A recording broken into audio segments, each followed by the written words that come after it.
Hello everybody and welcome back to another Destiny 2 video where today we're going to be looking at our first Void 3.0 build inside of Destiny 2, the Witch Queen. Now this build is going to be a hunter build.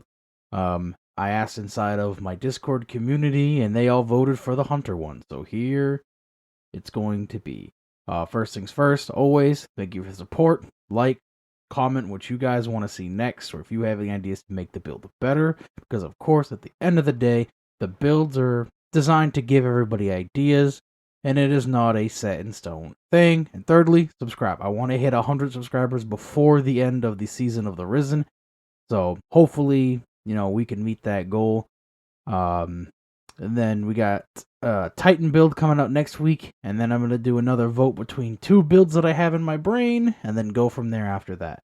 Today's video is going to be a little more probably choppy. I'm trying some new stuff, trying to find a way that works better for me, so that this way the quality of content can stay about where I want it right now until I want to, make it better. So that being said, let's get started with what I'm going to call the Unkillable Invisibility Hunter build. First things first, let's look at the new Void 3.0 class setup. For the super, we're going to go with Mobius Quiver, which gotta change. Tether foes to avoid anchor, weakening and suppressing them for you and your allies. Fire 2 volleys of 3 void arrows that seek nearby targets. Shadow Shot makes targets volatile and deals increased damage to tethered targets. Defeating tethered targets creates orbs of light. I believe it's orbs of power, but I'm pretty sure that the super still says orb of light, which is kind of weird. I could have just wrote it down wrong. Either way, we're going to be rocking with the new Mobius Quiver super, which to me is probably the funnest super out of all the, Void supers, because it's, the one they actually changed. Our first aspect is going to be Trapper's Ambush. Activate Quickfall to spend your melee charge and dive to the ground, creating a large smoke cloud on impact, which then dissipates. Targets caught in the cloud are weakened, and allies are made invisible. Your smoke bomb makes nearby allies invisible when it attaches to nearby surfaces or target. So the Void 3.0, they gave us one of those snare bombs.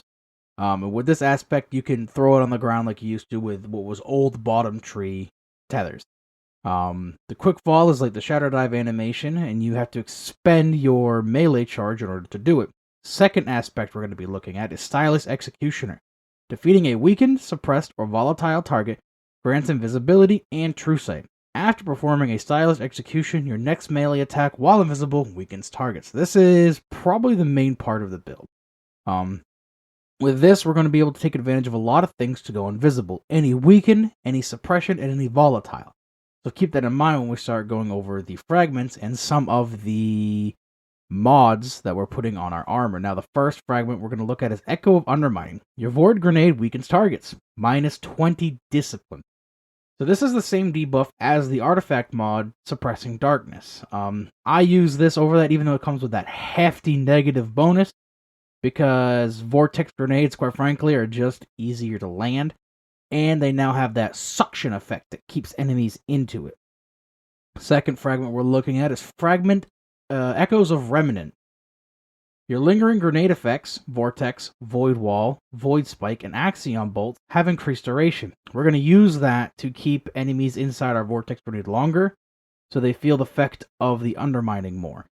And the last fragment we're looking at is Echo of Persistence. Void buffs applied to you, invisibility, Overshield, and Devour, have increased duration. Comes with a minus 10 mobility.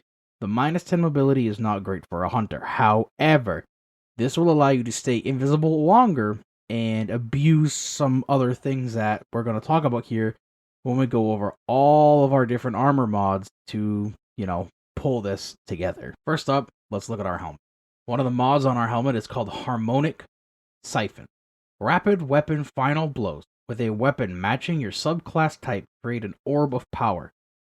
This is the new way to make orbs now that we don't use masterwork weapons. I absolutely hate this. The fact that we now have to match subclass to elements for like the cheaper version, or then we have to have a void helmet with the void version of this where it's like void weapon rapid kills make orbs. To not have to use a void subclass. I dislike this wholeheartedly. I miss masterwork weapons completely. It's rough. It's very rough. The second mod that we're going to talk about on the helmet is Elemental Armaments. Combatant weapon final blows with a damage type matching your subclass element have an escalating chance to spawn an elemental well. You can already see where this is going. We're making an elemental well build for good reasons. There's a lot of artifact mods for elemental wells, and some of the elemental wells got buffed for the Witch Queen. Now let's talk about our arms. Now for your arms, you're either going to want to run your champion mods for whatever weapons you're using, or for a grenade kickstarter, melee kickstarter, whatever. The other mod on this particular piece is one that a lot of people are talking about that I have played with personally, and it is so fun, and it helps you keep that invisibility going for so long. It's Volatile Flow. Picking up a Void Elemental Well grants your Void weapons volatile rounds. Now, this is a seasonal artifact mod, and like I said earlier, this will help you keep your invisibility up as long with your super kills, your smoke bombs, and your grenade kills, because your grenade kills can now make you invisible with Echo of Undermining. So you can now make things volatile and kill them with your weapons. Your grenade weakens and kills them, and as does your grenade. And then your super volatile suppresses and weakens them. So if anything dies within your super, you now have invisibility at all times. And with our chest piece, we're going to absolutely abuse that invisibility. Now, if you're a hunter main, you already know where I'm moving with this. The chest piece we're going to be using is Omnioculus, which comes with the exotic perk Beyond the Veil. You gain a second smoke bomb charge and have damage resistance while invisible. When you make an ally invisible, you gain melee energy. We're going to be using a lot of invisibility to really abuse the resistance from this exotic. With Protective Light getting a pretty substantial nerf, this is going to help out a lot. On top of your resist mods. The resist mod we're really going to talk about here is Thermo Shock Plating. Reduces incoming damage from both solar and arc combatants. This is a seasonal artifact mod. It takes up 2. But now you can put that on anything. You want to run a Void chest plate, as I believe I am doing. I believe my Omnioculus is Void. I don't know because I'm not looking at it. This is, my voiceovers are done after the fact. But now you can run arc, solar, and Void all on one chest plate. That's pretty cracked. And the other mod on the chest plate we're going to be looking at is Elemental Ordnance. Defeating a combatant with a grenade spawns an elemental well that matches your subclass type. This is a consistent way to make wells if you have a high grenade build. I don't. So while I was recording the footage, it was very hard for me to make wells the way I wanted to make them.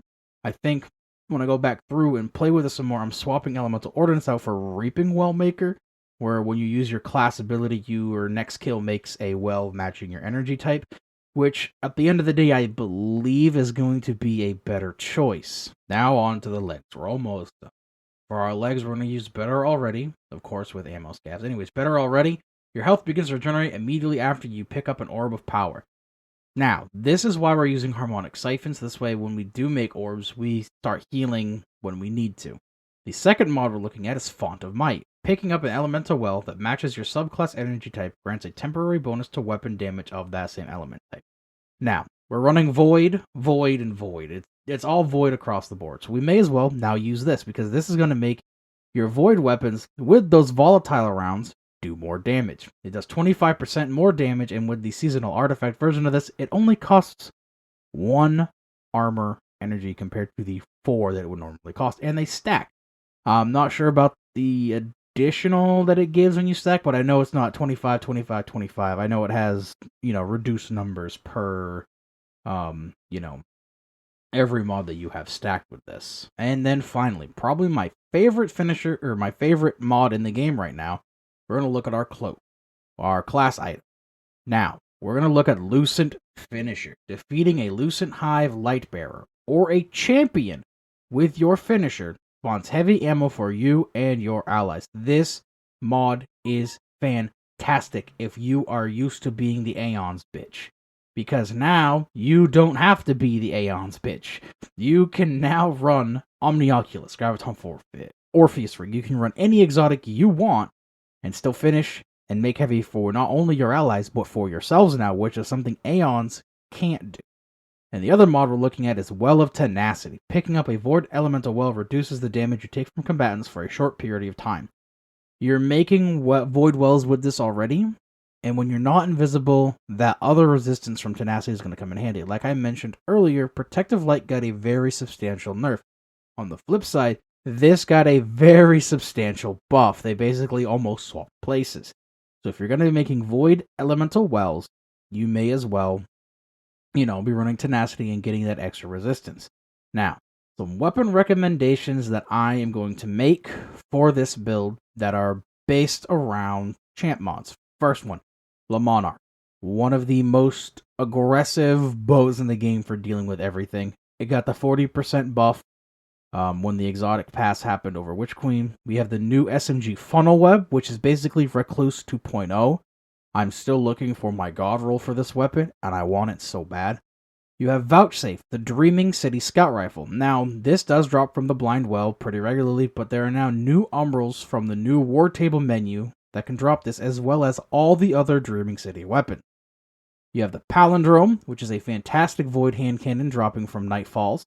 And then you have the new weapon, the Enigma, which is the only glaive we have right now, because I don't know if anybody has the exotic ones, but it is a Void glaive, and we have Unstoppable Glaive. So you can use this as well, which I think is a very big play by Bungie to make it Void, on top of Void, on top of Void. So this way now it's like, oh, there's a reason to run these weapons. And with that being said, that is the end of our video. I apologize off the rip if it seems choppy. I gotta pause and start, catch my breath, pre-read what I'm gonna say a little bit. But I hope everybody enjoyed. Please, keep showing support. It helps me so much when it comes to making these videos.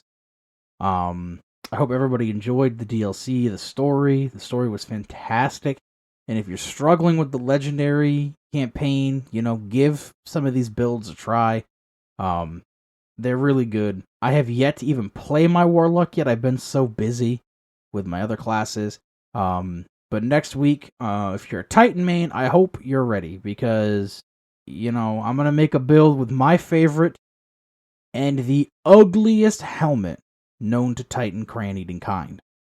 So with that being said, I hope everybody enjoys. I hope everybody, can take some inspiration from this build, and I hope everybody has a great week.